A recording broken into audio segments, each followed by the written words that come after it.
Hey everybody, this is Rydo, and we are back to another recording of Deus Human Revolution Director's Cut. So, last episode, we did the ending. We beat the game, and normally that would be where we ended this series, but I want to do one more video, and the reason is we're going to turn the commentary on, first of all. We're going to do a new game plus.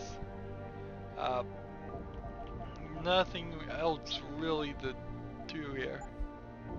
So, as far as I can tell, you don't get an achievement for beating the game on Give Me a Challenge mode. Because I just looked at all the achievements that I missed, and there were several. I didn't get all the ebooks, I missed a few. I was pretty thorough in the game, and that sucks that I missed a few. You get an achievement if you beat the game at all. And so we were playing on Tell Me a Story. We're gonna play on Give Me Deus Ex. Hardened enemies and tougher situations will make your experience quite challenging and give you a good adrenaline rush. You are one with the machine. Okay.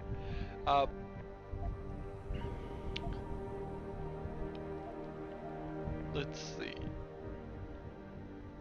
Oh man, I hadn't thought of this. I won't actually be getting into the mission I thought about before. Well, we need to start the new game quick then, because we have to go through that whole first prologue section I had forgotten about before we even get to Hi, welcome to the Deus Ex Human Revolution Director's Cut commentary. Here is Jean-François Dugas, the game director on the game, and I'm with Mary DeMarle, I am the lead writer on the game. And I'm Jonathan Jacques Belletet, and I'm the art director. And I'm Steve Shipkowski, I'm the audio director. and we'll have probably some guests with us today.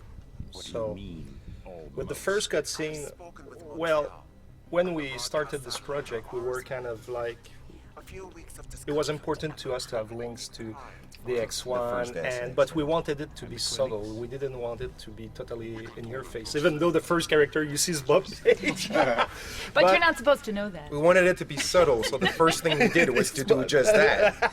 But what is strange, even with the die-hard fans, when they saw it for the first time, most of them didn't recognize him, even though we tracked back the real actor. Yeah, we went out of our way to find the real actor. We thought it was important to keep the continuity and to use him, and we thought the hardcore fans would really like it. And I think the plan was to keep the guy really in the shadows. Yeah.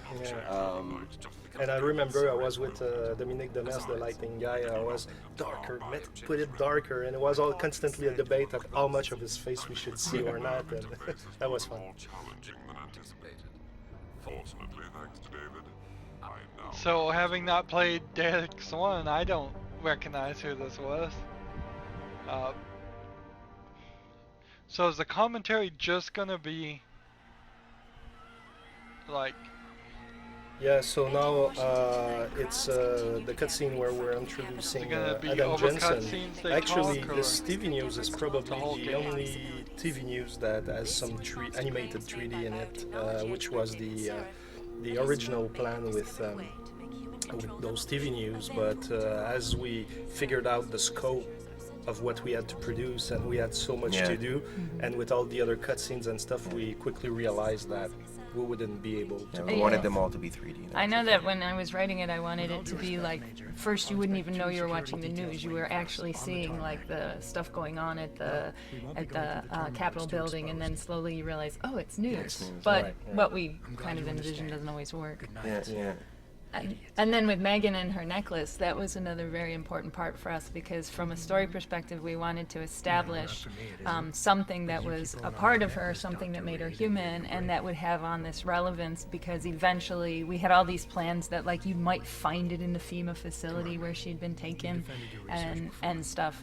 So it was a very important thing, but I think that we didn't necessarily communicate that. No, this is one of the few little times that me and you didn't talk or something about it, because usually things went pretty well in terms of what you wanted and what I wanted. But yeah, so at one point it was like, we had her design down and everything. Megan was pretty much finished in terms of what she would look like. And I think it was either you or JF, he came up and was like, where's her necklace? I'm like, what necklace? You're supposed to have a pearl necklace. I'm like, really? And I'm like, the whole thing's done. She has this big collar and she's all zipped up. And I'm like, where am I going to put it? It's like, well, just put it over her clothes. I'm like, you don't put a necklace over clothes. But we ended up doing it, which I think looks... I personally think it looks tacky, but it's fine. I mean, it works. It works in the sense that it did the purpose that it had to do. So what's really funny about the necklace too is that we find her bracelet. Look at her wrist. She's not wearing a bracelet. So there was a mission where you could have given the bracelet to either the mother or the kept it for yourself. You actually get an achievement if you keep it for yourself. I gave it to the mother. And there is an achievement here too. If you can click on everything. You know, you really should get in the habit of locking your computer, Meg. Hey, stop reading my emails. But you have to click on basically everything, and I tried it on the first episode we recorded here. Come but on, Slowpoke. Let's go. So internally, we've always referred to this section of the game as the walk and talk, and it actually wasn't the original opening for the game. We had a completely different idea for the opening to be more of a training mission where you're infiltrating your own company as part of a security test. But there was a lot of discussions among the team, and a lot of people didn't think we could pull that one off, and ultimately we ended up kind of taking a new direction on it and working in this kind of vein. It became the walk and talk, and actually was a nice way to have a good show don't tell moment, establishing the world and the characters. And exactly, and at first I was, because I really liked the original idea, so I wasn't really keen for the direction, but then as I started working on the script, I really did kind of start to like how it shows off the world. But I remember the first draft of the script, I think it was Joe who pointed out that we were putting a lot of technobabble in there, and it sounded like much more Star Trek. It sounded like it was like a big spaceship that they were running, you know. So we had to kind of go through extra passes to fix that and to lengthen it. Here to the right, it's cool. Like we have one of our artists he wanted to have an homage to the $6 Million Man, which was really cool and showing off that we're not that young. That girl is such a bitch there, man, stuff she said. Well, we had to establish all their characters right off the bat as fast as we could. And it was another nice addition about having the VersaLife logo. And Yes, and the arm. I remember a lot of discussions about this arm because it plays a very important part later in the game, and we really needed to showcase it. And that's why he has one sleeve and on the other side have anything. And I remember also with the artist thinking about what the arm should look like because it needed to be recognizable for when Tongue would have it, but at the same time we didn't want it to be like, I don't know, just like purple or something, you know what I mean? It needed a subtlety and at the same time something that you would remember. That's true. And that scene, like with the Claymore explosion, it's really cool, but it took so long before it worked. Like the dolls were always staying in the air or not moving or just falling on the ground. It takes time. Yeah. And if I remember correctly, they're going to get in the elevator now. And there was, I think, a lot of technical issues, first of all, with the elevator. But one of the things that we also wanted to do was we wanted to kind of focus. As they get into the elevator, you'll see suddenly we get the camera shot. And we kind of wanted to have this theme running through the game that this is Eliza who is controlling the cameras and watching Jensen all the way from the start. Spying on you. So here, this was a good moment. And my one regret was it was such a great idea, and I think the cinematic director brought it up, but then just unfortunately never carried it through with many of the rest of it. Yeah, it was a very good idea that we ended up not really carrying through. Well, you know, we got so when much you've got to a do. project this big, Doesn't sound like they communicate. Oh, that's right. The dog dog was Adam's dog. Yes, that was something when we were working on one of our earliest demos of the game, and we had to fill the world. One of the script writers said we should have this email about Adam's dog, and it should be dead. And I was, you know, at first my reaction to that was, oh, that's terrible, but as long as it's not a cat, it's okay. And dogs are fine. And then we were able to take that and carry it through much more. Now we get one of our favorite characters. Yeah, Pritchard. Yes. And this here, like, what is really cool is that, just like a real guy, he just looked very, not too subtly, to Megan's ass. And like, Quick glance at her butt. Exactly, and I think it adds authenticity. Oh, The fact that he wow, also it did it in really front of her explains a boyfriend. lot Definitely tells you a lot about about how the they treat character the women right when off you, the top. Like you he put hasn't this in even your spoken a word commentary. yet, and just that action speaks volumes as to his relationship with Adam. Yeah. It's Andreas. Yes. Andreas Aspergus. Yes. Aspergus did, Yeah. and actually it was quite fun because I think from a writing perspective we really wanted Pritchard to be this dick, and Andreas was so good. He'd come in and he would do this, and after every take he would finish it and go, God, I hate that guy. And now we hear the UNATCO theme. The UNATCO Yeah, theme. I really thought when I heard what Mike had done, there was a chance right there to kind of bring a little homage to the UNATCO theme, and we felt like this was sort of our new UNATCO, and we wanted to just give a little nod to it, and I found it was a great way to showcase into the beautiful room that John and his team designed here. Yeah, no, and it worked really well because we just past that point now. But when we first walk into the corridor that leads into David's office, is really one of my favorite parts of the game. Just the way you crescendo with the music at that point, and this is one of my favorite rooms in the game as well. And just everything just culminates together, and it's just like it's very emotional. it's so emotional. It's really strong. Yeah. I think for the story, but also for what we try to put together as a team, it's all there, and I think it's very emotional for us as well, just as a in relation to the project, you know. Right, absolutely. Environmental so malfunction. this is strange, is that Laboratory subsection they 6. have not shut All up lab at chiefs, all please since the report beginning in. of this game. We better not take In any such chances. a way, I haven't heard Use any my of the elevator to get down conversation there. You know the code? Yeah, or 0451. dialogue. If I didn't have the, let's see, I'm he gonna just get told someone me to the shut off that code. damn racket. Was that 0400? 0400. Shoot. You need to know what's happening, Adam. Use my elevator. You know the code. 0451. Now hurry up. 51. No reason, no ability to hack it right now. We don't have any augments. Actually, that is an interesting question. Nope, cannot hit the back button at all right now. Pritchard, where's Megan? She report in yet? Her GPL implant shows her moving through the microchem labs.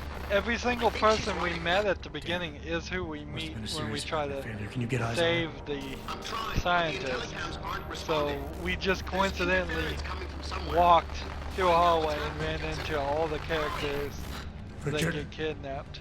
Pritchard, So I've got a gun now.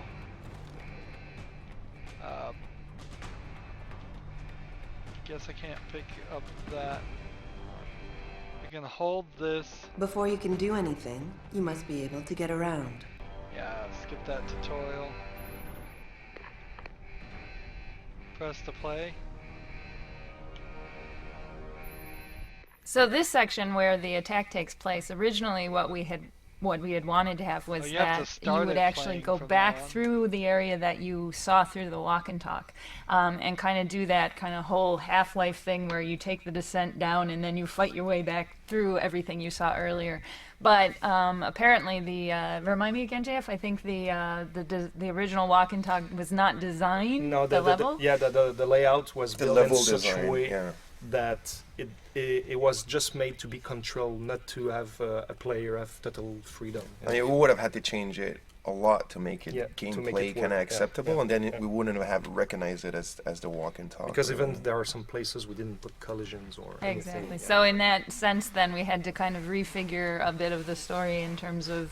Actually, it came in better for us because then when you come later into Seraph Industries and you see the signs, you see parts that are under construction, and it's because it's where Megan went to in the elevator ride. So it ended up working out pretty good for us. True.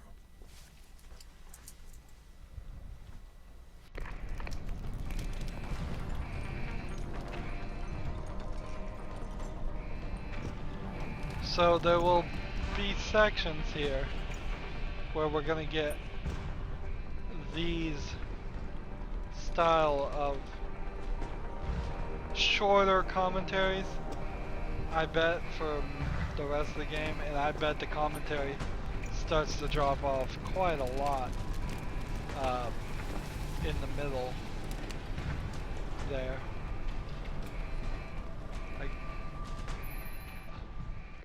So here in this room we see for the first time the two Black Ops killing a scientist that he falls off the guards and everything, and that has been a crazy ride just to get this thing working. We were on the verge of cutting it because it was really hard to have those scripted events working with the environment and with the physics and everything. It has been a nightmare, and I fought until the last minute to make sure that we get this in, and finally it worked. It worked really well. I don't think most people realize, most gamers, how hard it is just to put things like this. I mean, depending on the engine that's being used, but how hard it can be to have those scripted events going. It's just one guy being pushed over, railings, but it's especially when you don't have the tools, and if you don't have the tools. And on the audio side, we worked really hard. Like for me, it was a huge thing to try and really sense the show don't tell of the terrorist attack happening. So like as you're walking and you're coming across dead bodies and that, I thought it would be cool if we could hear the sort of the violence and the killings and all that before you see it, and then when you'd come around the corner you'd see the bodies laying there, and it would kind of put it in context. It didn't come out as hot and sexy as I hoped and wanted, but it came out really cool. And again, there was certain limitations we had to deal with that was behind it, but the team came together and pulled out something that was really close to what we wanted. So, was there an opportunity there for another bit of commentary? Because I moved through that section fast enough that I suspect it is possible that another commentary would have been there.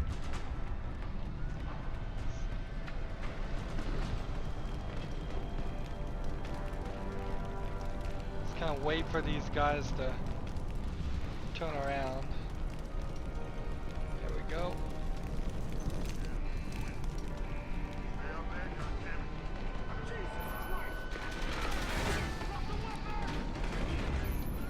Yeah, so here we're just before the backup corner where Fedorova is introduced, and she kills some guards.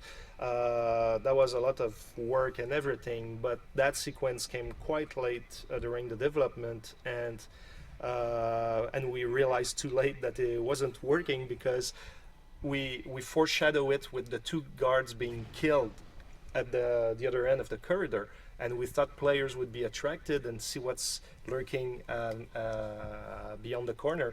But actually what happened is that most players were scared and they were just taking cover and waiting. Yeah, because they just saw people like getting gunned down and everything. So obviously your first reflex, is just to kind of hide or whatever. And then when they were getting on the corner, when they realized nothing was happening, the door was already open. The scientist on the other side of the door was already killed. So like it was and most players it was like that, and we were like, oh no. And they never got to see Fedorova, and it was so important to try and set her up. And I remember that first animation that they had. Yeah, it was a little outside of what we wanted, I think, Fedorova to be, because she is a bit of a clumsy sort of...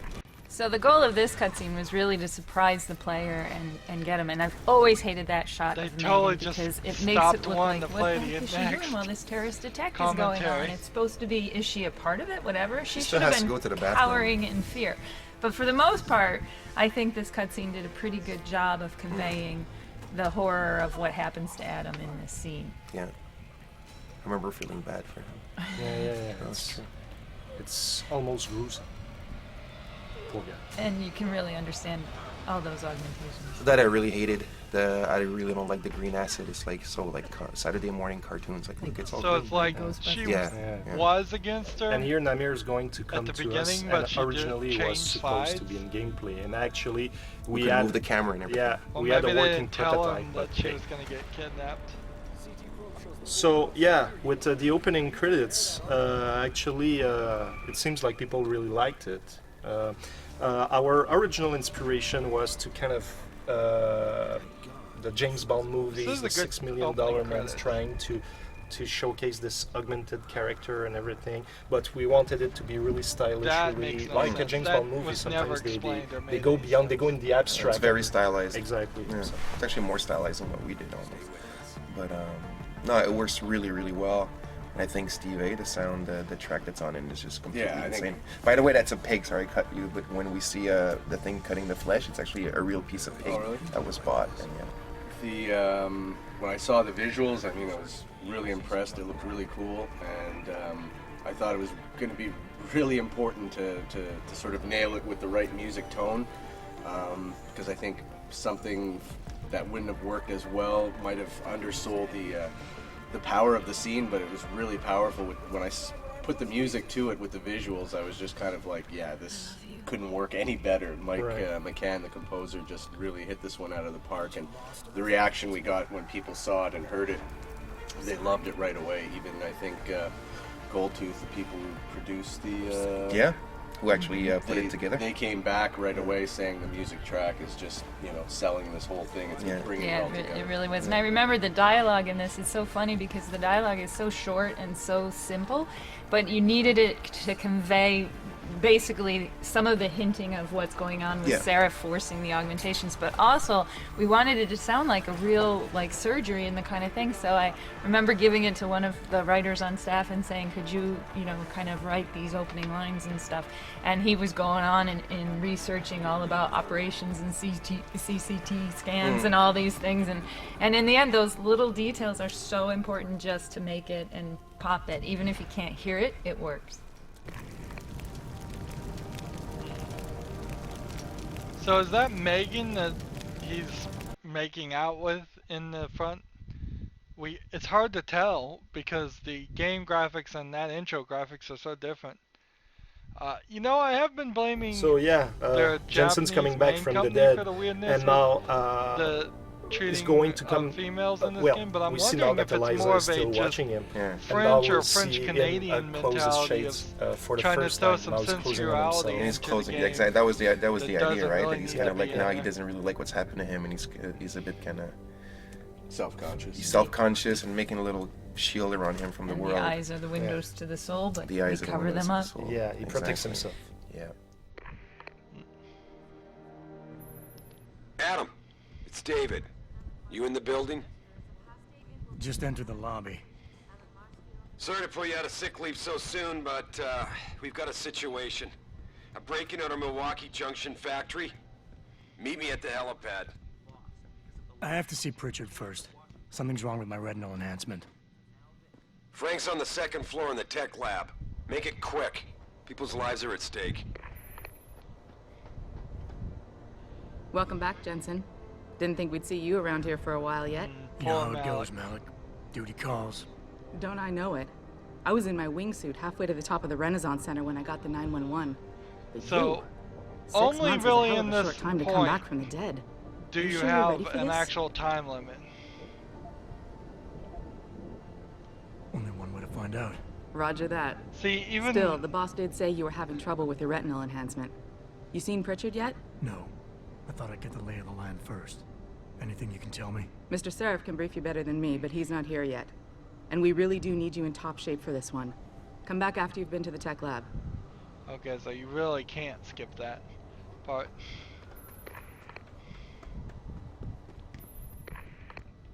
Like, I'm running through here and I'm finding more things. There's definitely a thought here of playing this a second time and having the commentary going. I think it would be at least somewhat interesting. I think I need to go one more floor up. It's been tough on everyone these past few months. Or did I not? Come on, tech lab. I'm taking too long. Here we go, tech lab, tech lab.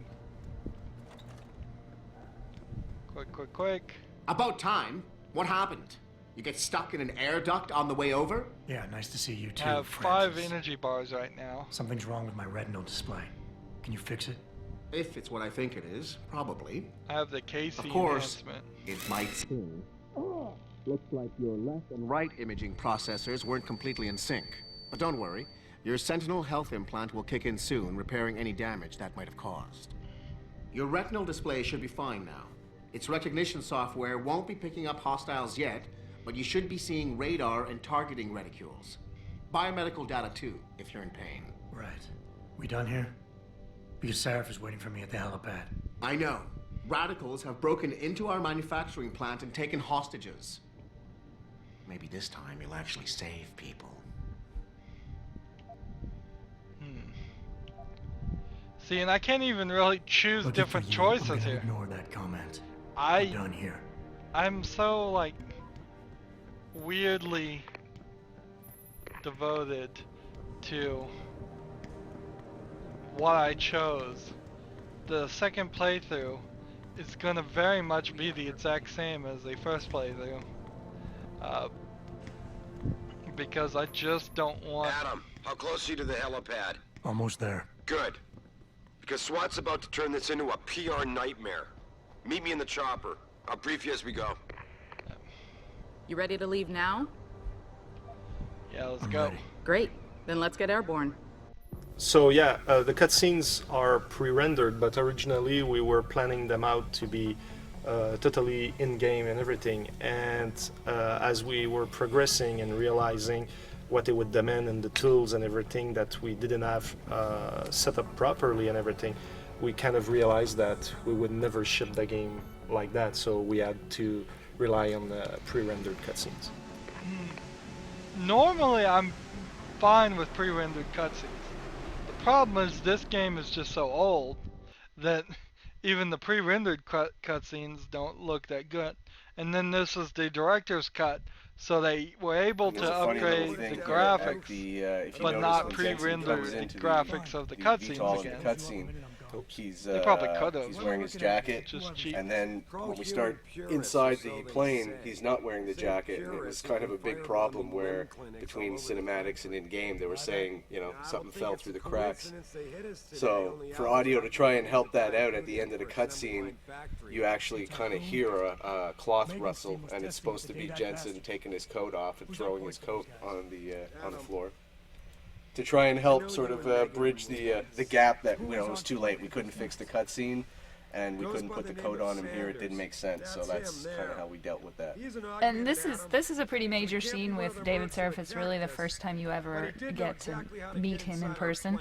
And I remember the casting for David Seraph. We went through a lot of different ideas about what kind of person this should be. Should he be really corporate? Should he be this? And I remember we had a couple contenders, and when Steve Shellen came in, and the way he played it, it wasn't exactly what I was picturing in my head, but I remember going, wait a second, it's like, it totally works, because we wanted a very charismatic guy who's a very friendly guy, but we wanted a corporate CEO kind of guy.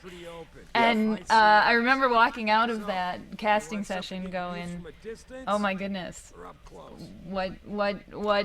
what is going to happen? And I think the decision, we did it early enough in the process that the decision to cast him totally affected how we wrote that character from that point on. But Pritchard will tell you more as you go in. I've got him running comms. Terrific.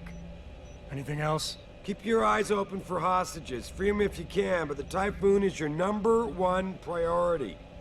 We developed it for the Alphabet agencies. And if we don't deliver it to them intact and still a secret, well, I'm sure you'll get the job done right. Gentlemen, prepare for landing.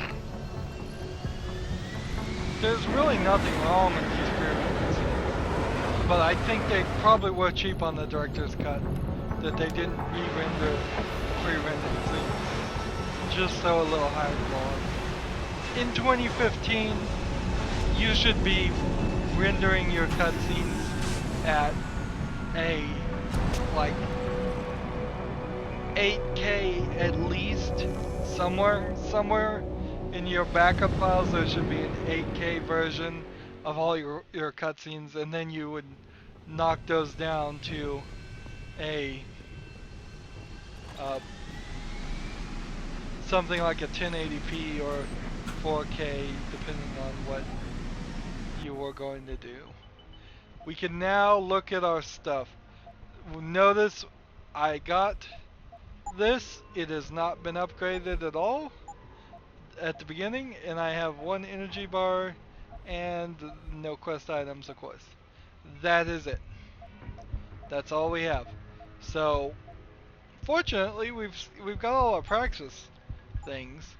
It would only be a short bit of playing the game again to get some damage reduction, the increased sprinting, fortify if you need it, the mark and hack stuff.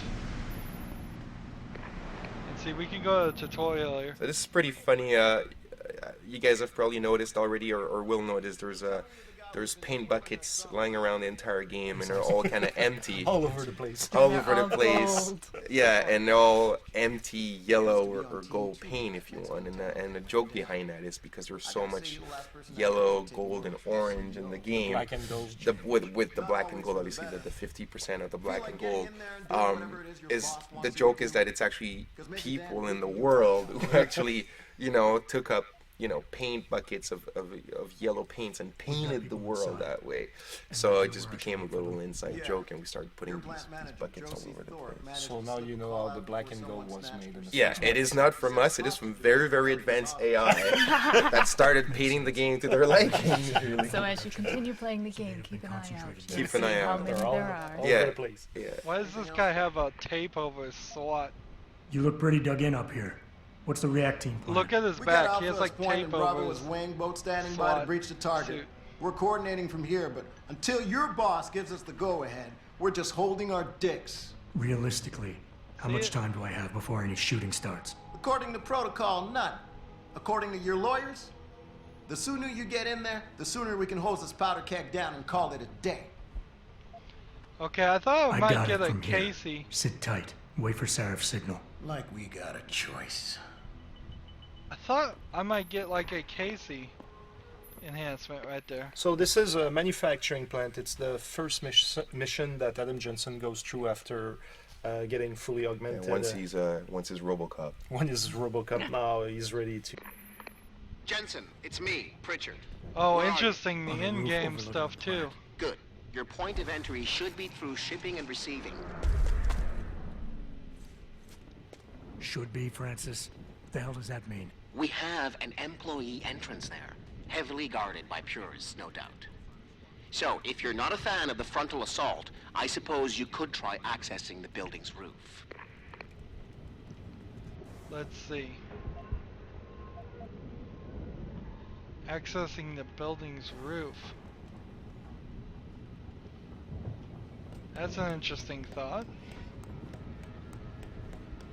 Notice, remember that I was able to completely kill myself before.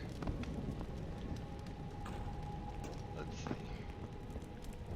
Oh, I see a whole different section now that might have helped. I have only 9 things to.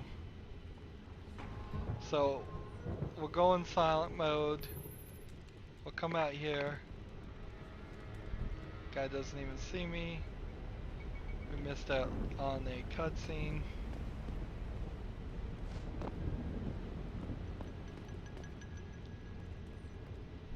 So this room in particular,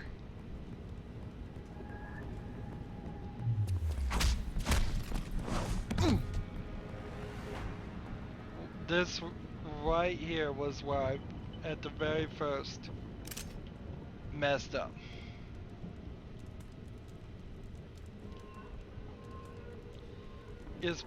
Are people gonna see me if I just crawl up here, crawl up here, and crawl up here? Interesting. Whole different section.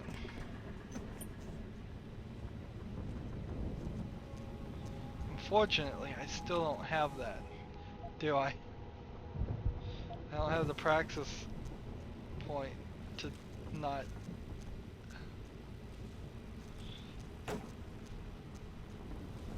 Okay, well, crawl through here. Turn off that. And crawl through here. Interesting. I almost drained another battery there, just sitting in silence mode that long.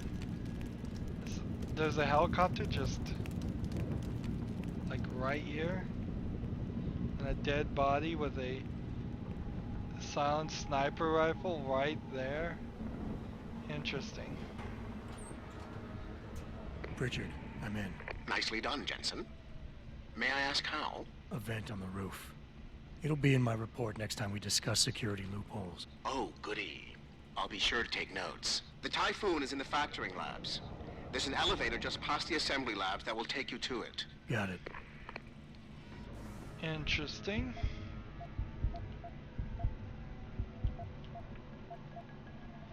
So, should I get this, or should I get faster run? I think I should get faster run.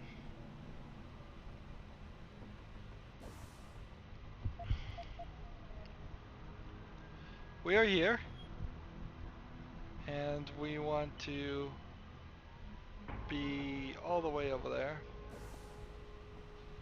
So, the fastest way to do this would be to just work our way down here.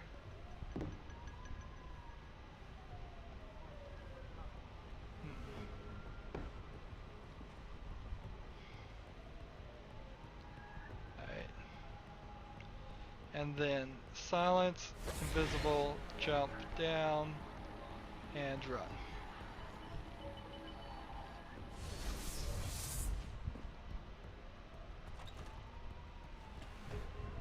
Interesting.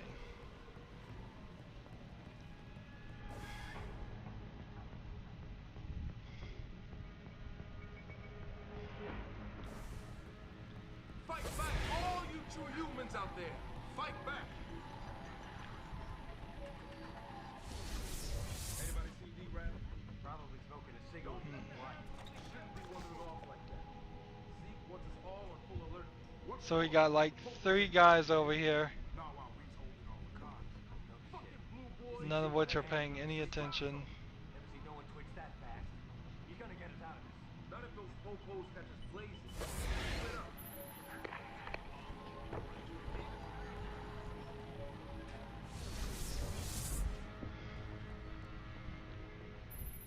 Jensen, I just tried to unlock the assembly lab door, but my override codes aren't working. Someone's changed the protocols. What? Didn't you plug the... I'm on it. But until I find this particular breach and fix it, you'll have to hack the door manually. Pritchard out.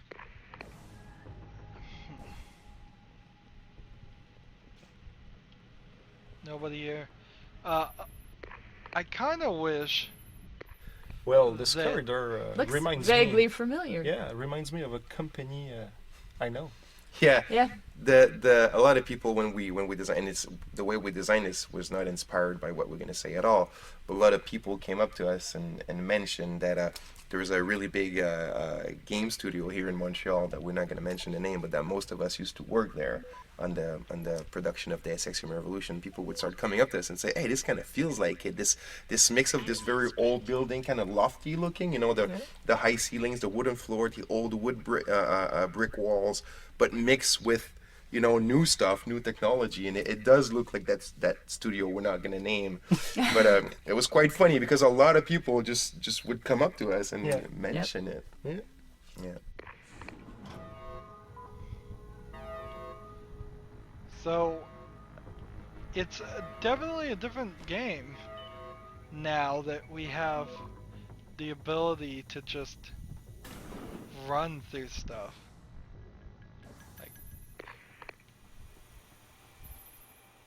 So this is a very interesting... Let's see.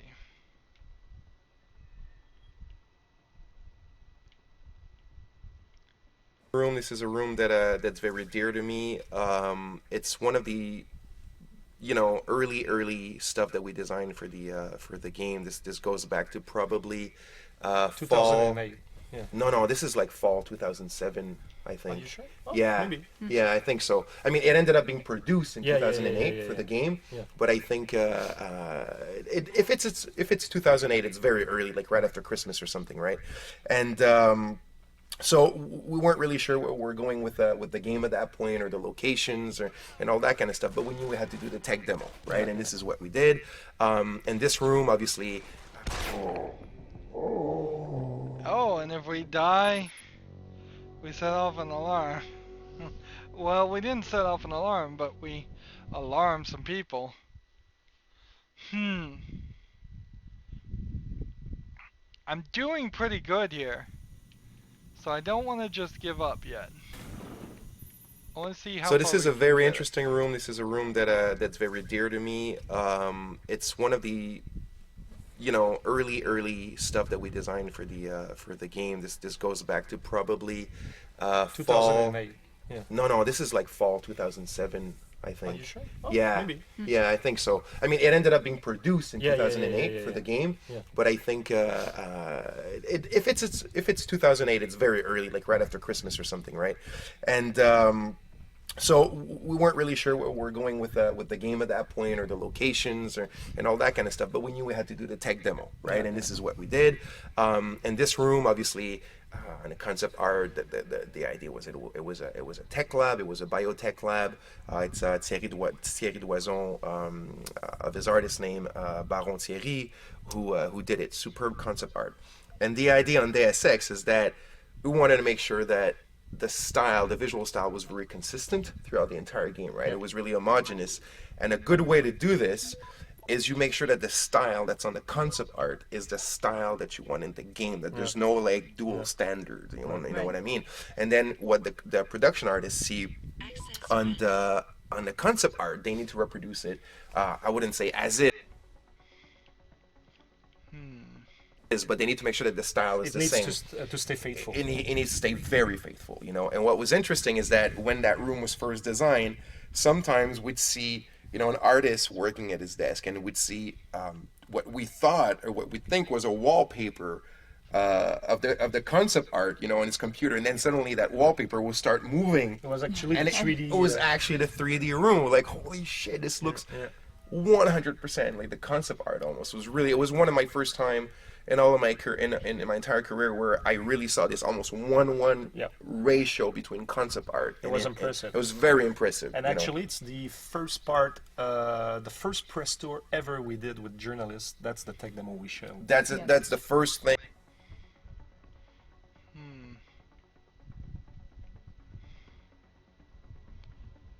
We ever shown to the journalists, and they asked us, what the hell is this engine, like, because there was so much of a flavor. We definitely didn't have the best of engines to do this game. I mean, it's a well-known fact, but because of that style that we put in it, a lot of people were really kind of very attractive. Made it very attractive and special. Anyway, and we ended up this is one of the few very, very early things that we kept and that we recycled, if you want, in the final game, and this is the room that we have here. So we're doing really good, but I have noticed that the number of energy bars I am being given is now down to 1 again. Sadly enough, they've given me the Deus experience. Even in the director's cut, when I selected hard, I asked for this, I suppose. I can't say I never asked for this. Let's see. Is it? Who is it? You gonna stay out there, asshole?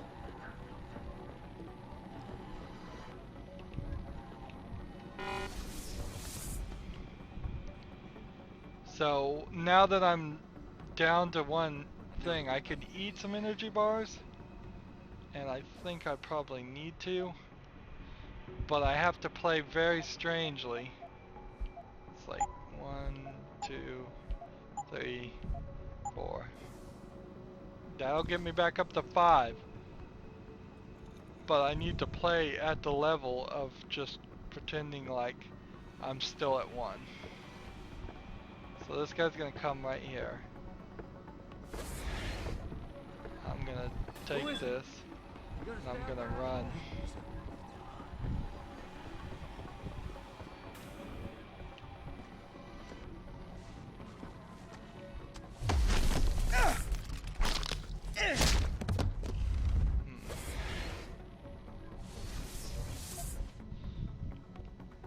How many credits do I have?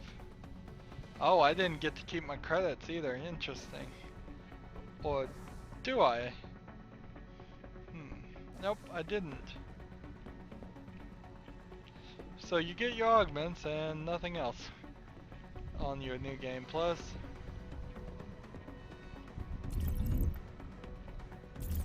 I don't think I went quite the right direction here. No. So I'm gonna go out this door and to the left with 2 things.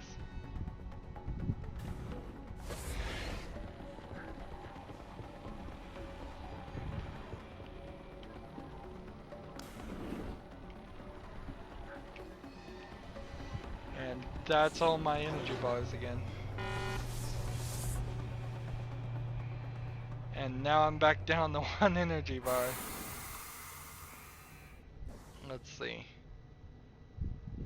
Restricted server area.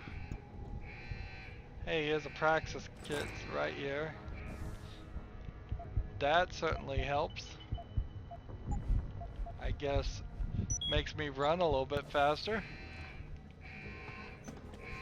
Geez, honestly, just getting through this first section. So now we're facing one of the air vents of the game. Actually, the air vents... One of the biggest... cleanest air vents in the history of games. Yeah, the air vents are definitely the cleanest air vents in the history of games. That's true. And also, this was probably one of the biggest challenges... With the lockers. With the lockers of the entire game of Deus Ex Human Revolution. Like, you would think it would be like AI or hacking or how to make like a story as complex as the one that Mary pulled off or whatever, but no. The air vents. It was the air vents doors. And they had to be perfect. Let's look at the map. Because they're all over the place. All over the place. The thing is that when you design something like that, there's a door that needs to open, and you want to make sure that, and especially the air vents, because we would hide them so much, like put crates in front of them or put all sorts of crap in front of them. The way that they open, you want to make sure that it's not going to obstruct these things or obstruct AI or whatever. But at the same time, wanting it to open in a fairly credible way, you know? So we had them that would kind of slide in a spaceship way, like on the side, like, you know, like, which was like, nah, you know, whatever. And eventually what happened is our lead, Philippe Desrosiers, our lead modeler, which is also has studied engineering and drafting, I think the design, audio all here sorts is of things like that. So he's really competent with mechanisms and figuring out how things work. And it might seem very simple when you look at it in the game, and it's like, yeah, this is what, you know, should have been done from the beginning, but it's not always that easy and that obvious. But he ended up thinking about just these hinges that are just kind of pushing the hatch forward and then bringing it upward, and it was that simple. And that's the final solution. But when you look at how it was made in games before that, like it just opens in a very kind of like a door, but a trap door. Yeah. But the thing is that we could have done that, but we had physical objects. You have the characters, and you always have to think. AI. Exactly. You always have to think is the about section if the player is going to get we stuck, needed if a it's rush going to damage the set up, experience to turn off and the bomb whatnot, unless and we've run sometimes past the trivial bomb. things become really important things that we need. And I remember when I'm trying to speed run made this that level thing, too. like how happy I was just for a freaking hatch. We were all happy. We were just like, oh my god, this is insane. It's like we almost like went out for a beer or something, you know. Can I stop them talking? Ah, now I can use the door. But only Here, after another cutscene where Jensen's going to interact with a potential enemy, And I remember having discussion with Jesse Sweet, our cinematic director back in the day, because the constraint I gave him is that I didn't want Jensen in any cutscene with a gun, because we don't know what the player's going to have. And for me, it was really important that the cutscenes were keeping the character that you were building consistent with when we were going into those moments. So for him, it was a real challenge to still have Jensen look badass, and then but not using a gun. And that's why in this one we see with the hacker is that Jensen pulls out his blade from his arm. So it was a way to compensate for the lack of gun. Ever. Well, I guess you do when you do lethal takedowns, but if you play non-lethal. Adam, it's David. You got the Typhoon? Yeah, but you were right about there being something more behind this. Because I've also got a dead purist in here with some pretty interesting cerebral implants. Don't touch him. We'll need an expert to recover his neural hub, in case it's booby-trapped. Copy that. What about Sanders? SWAT's pressure me to let them off the leash. Find them before they do, and deal with them. So, it's kind of weird. I think we missed the bomb.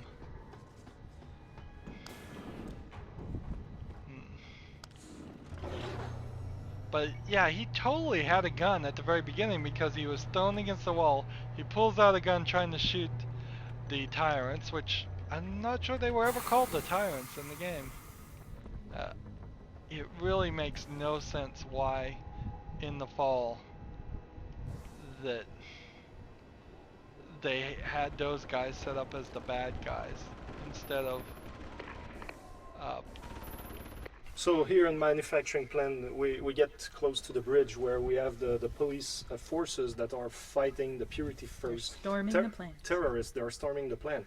And I wanted so badly to have this piece of show don't tell where now that the police are pressuring in the facility and everything, but with playtest we saw that most players never really saw what was happening. Like it was too it was under their feet. Exactly. So a lot of ideas during level design itself. We wanted to have windows. We wanted to show how do we showcase this type of event, but this event was only on paper, so it was very hard to actually make sure that every single player was seeing it, and the whole AI versus AI came very late, right, Pat?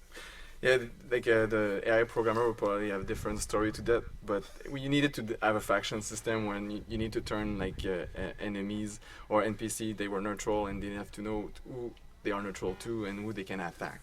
So by having like Jensen like taking control of a turret and say this turret now attacks the enemy has to know who is now like used to be his friend, the turret was a friend, now it becomes an enemy. So we had sounds like Facebook.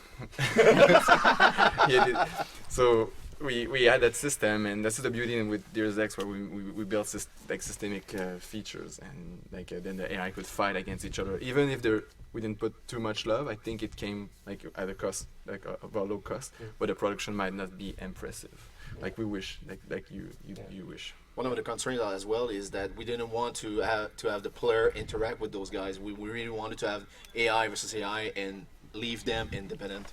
So just because of that, we had to make sure the player was enclosed in a very safe environment.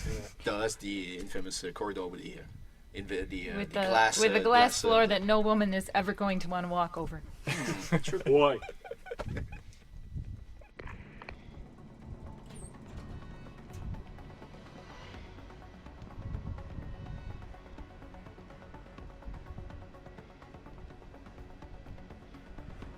You know, because we speed ran through this, we didn't get the comment about not going into the women's bathroom. Interestingly enough. You going after him or what? Yo, he's fast, son. So that alarmed a couple of guys, but can they set off alarms? And I don't think they can. I also think we totally missed the bomb section.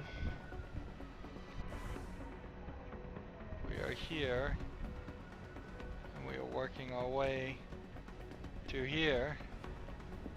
Yeah. So we are about to enter the first social boss fight with Zeke Sanders. And actually, the story here is that early on, we decided that, for some reasons that I can't remember very well, but we decided that... Oh good, you can cut those out if you just walk by them. Good. So here, one of the interesting cutscenes where actually I remember us debating about the fact that everybody in this world were thin. There was no fat people and everything. And since with our skeleton and etc. for all the NPCs in the world, we knew that we couldn't address that thing, and we said, well, at least there might be an opportunity to put some, in some instances, like in cutscenes, to cover the fact that it's not everybody in the world that is thin, right? Yeah, and we really wanted Josie to be the manager of this, to be slightly heavier than everyone else in the game. And it was this argument about it would be tough to animate and stuff like that, that it's not going to be good. That was nonsense. Yeah, but it was a tough one, but finally we managed to make her slightly more heavy than other characters. Yeah, and I remember that there were certain people on the team who really were against it, and they were just saying it'll look weird visually, and having a really thin terrorist with this heavy woman just won't work, and I never quite understood the heart of those things. But in the end, it works out really well.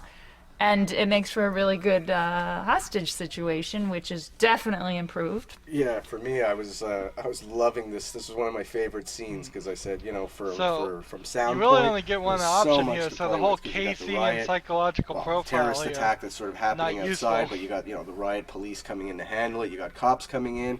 You've got a hostage situation. So I mean, the tension level's on 10, which is great.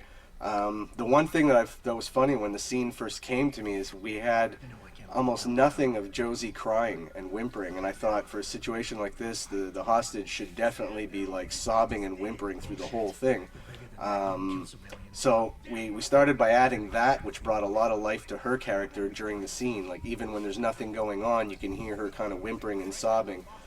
And I remember, I think we worked a week just getting the timing for the sound. There's a point where a helicopter beam comes right through the room, and I wanted the sound of the helicopter to come with it, to come really close, so it sounded like, you know, they're just, you know, patrolling around and waiting for this guy.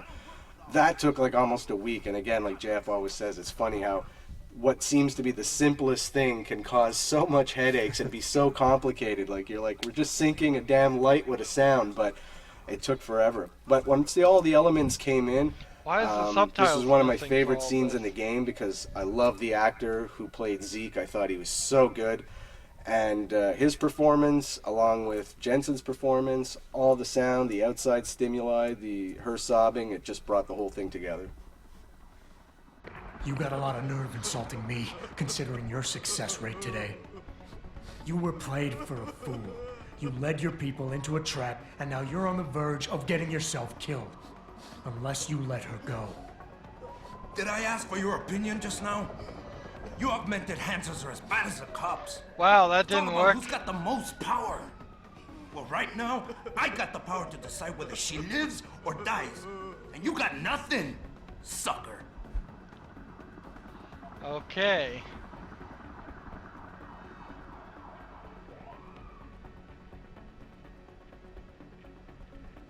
Let's try reason here. The cops will be looking after civilians. They're too busy to worry about you. But if something happens to her, you will get their attention. Their priorities will shift, and all you'll accomplish is getting yourself killed. Nice try. But if they're so worried about this Aug lover, then they'll make sure nothing happens to her, won't they? You've wasted enough of my time. That chink wirehead freak used my brother and screwed us over. Just like you kind of always does. I gotta find out why, so shove off, Gearbox!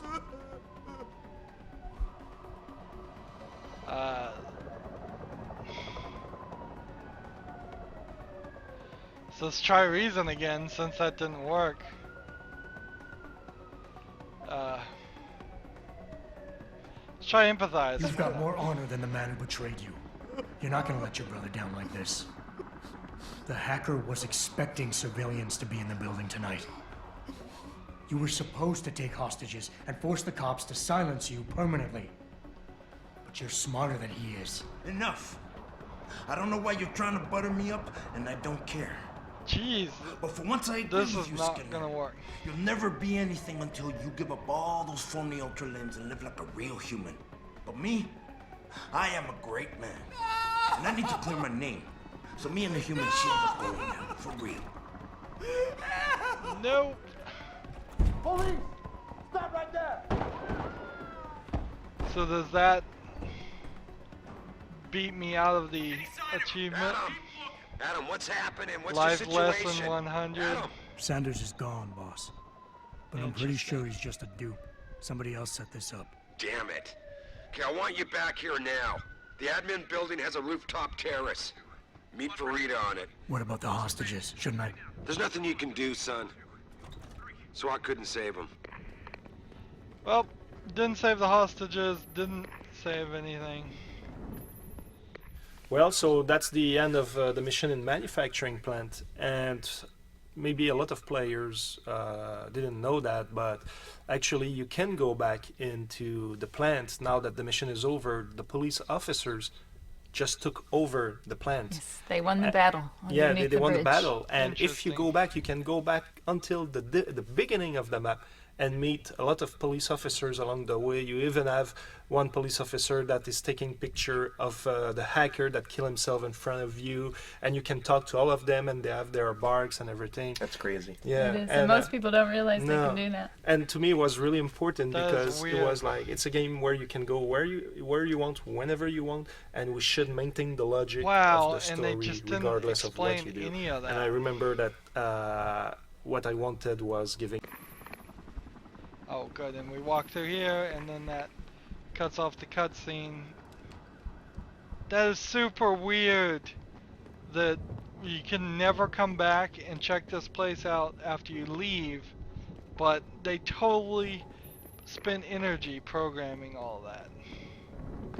I bet there's a lot of things that, because they did it so weirdly, that continuing down this commentary thread would be very interesting. Unfortunately, I think I've seen enough of this game for now.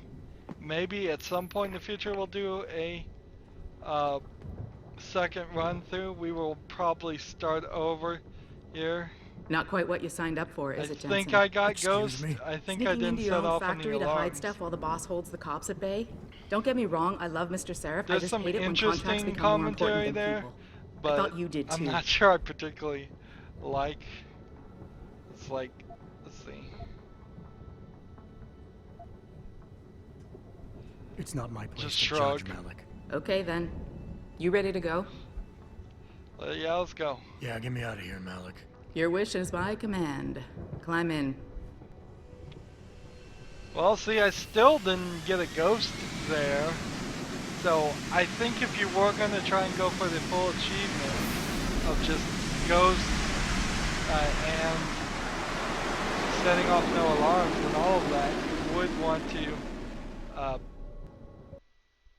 have an achievement guide, watch some other YouTube players who can show you there. I'm pretty sure I didn't kill anybody, but I got the other girl killed. There's an incoming commentary that they didn't say anything. Interesting that they said incoming commentary, and I didn't push anything on the controller and it didn't play. Interesting.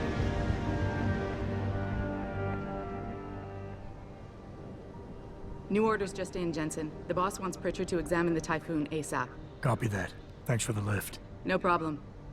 Hey, and Jensen, I just wanted to say, new look suits you. Like you haven't missed a beat at all. Thanks. So, was he wearing how's it his feel? coat?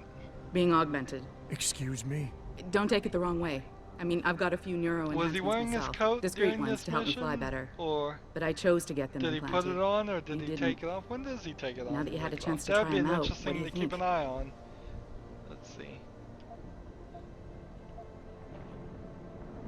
I think people should stop asking me so many questions. Hey, I was just... Ever since I walked in tonight, people have been staring, gossiping about whether or not I'm ready for this. Your recovery was remarkably quick, Jensen. Most people need at least a year to get used to new limbs. So maybe I'm a fast healer. Or maybe I'd rather damn myself to hell than let what happened to me stop me from doing my job. Your job? Really? Because we both know that's not why you came back in here today, Jensen. Look, I want to find the bastards who did this as much as you do. So if I could help you in any way, all you gotta do is ask. I appreciate that, Malik, but right now... You've got to get the Typhoon into the tech lab, right? See you later then. Oh, and Jensen, the boss wants a face-to-face debrief in his office once it's secure. Roger that. Good night, Malik. So, yeah, definitely seems like I missed out on the Ghost achievement somehow.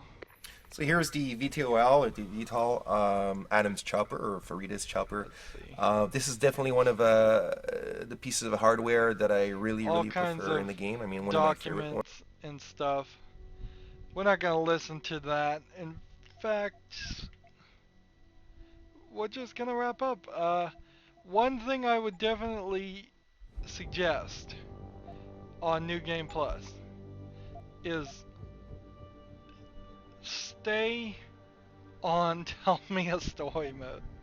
In fact, I would say maybe play Give Me Deus Ex on the first run, where you're just gonna run and gun, and then do Tell Me a Story and go for your non-lethal set off no alarm mode, because that would be a easier way to wrap up into it. Yeah, the New Game Plus is kind of weird because it gives you your augments, particularly with the Missing Link DLC built into it in the Director's Cut, because you started over at 0 when you do the Missing Link part, but then you get all your praxis points, or almost all your praxis points back. I got 25 at the end of the Missing Link, and that on top of what I found during that DLC put me almost to where I was before then. You can see that I have enough of the augments to run through a level and not do it. And there definitely was a different way, second way to get in that building, a second way to transverse all those hallways if I wanted to transverse them different ways. So it almost feels like there's a reason to play this 2 times. But I would definitely say put some time between it. And if I ever do decide to come back and play this again, which is really a matter if I ever have free time to play this again, I would try to do some things different. But storyline wise, I'd probably do this exact same thing. I've never been really able to play as the opposite of my own personality. Usually I play as the complete good guy in video games, and so trying to play as a terrible bad guy really wouldn't suit me well.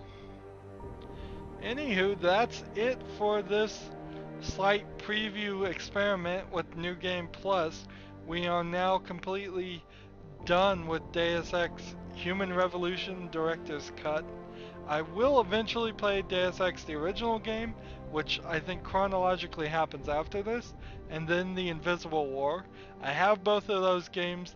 I will get around to them eventually, but I'm gonna probably take a break from Deus Ex and play something different. So make sure you tune in next Monday through Friday, whether that's tomorrow or this happens to air on a Friday. Who knows? I don't know that while I'm recording. So come back at this same time, you will see another game. This is my AAA title slot, basically, so you'll be seeing a big name game in this slot almost certainly, unless I decide to not do that.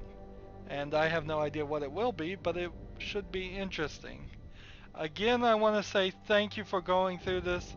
This has been a longer episode because we were just trying that first mission out on New Game Plus to see how it works. If you want to see the ending of the game and hear my full ideas of how good Deus Ex Human Revolution is, I would mostly say check out the previous episode, the episode before this. But if you want to avoid being spoiler, I would say it's a fine game if you get it on sale and play it now.